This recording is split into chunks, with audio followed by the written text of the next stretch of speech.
ক্যাপকাটে এই ধরনের countdown animation বানানো খুবই সহজ যদি আপনি এই সিম্পল ট্রিকটা জানেন। প্রথমে টেক্সটটাকে আমি ড্র্যাগ এন্ড ড্রপ করে টাইমলাইনে নিয়ে আসবো, তারপরে টেক্সটটাকে আমার যতটুকু কাউন্টডাউন প্রয়োজন সেই পর্যন্ত আমি টেনে নিব, আমার ক্ষেত্রে সেটা হচ্ছে 10। এবার ডিফল্ট টেক্সট জিনিসটাকে আমি ডিলিট করে দিব এবং সেখানে টাইপ করব ও। এখন আপনি চাইলে ফন্ট কালারটাকে চেঞ্জ করতে পারেন এবং ফন্ট সাইজটাকে বাড়িয়ে অথবা কমিয়ে নিতে পারেন। তারপরে চলে যাব অ্যানিমেশনে এবং সেখান থেকে সিলেক্ট করব ক্লক ওয়াইপ এই অ্যানিমেশনটা। ডিউরেশনটাকে একদম সর্বোচ্চ 10 সেকেন্ড পর্যন্ত করে দিব। এবার টেক্সট লেয়ারটাকে আমি একটা কম্পাউন্ড ক্লিপ বানাই নিব।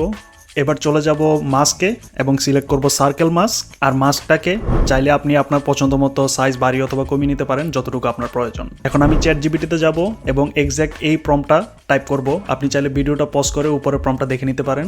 চ্যাট জিপিটি আমাকে একটা এসআরটি ফাইল দিবে, তারপরে হচ্ছে পছন্দ মতো আবার টেক্সট ফন্ট সিলেক্ট করব, তারপরে পছন্দ মতো ফন্ট ফ্যামিলি সিলেক্ট করব, কালারটা সিলেক্ট করব, ব্যাস হয়ে গেল আমার কাউন্টডাউন অ্যানিমেশন।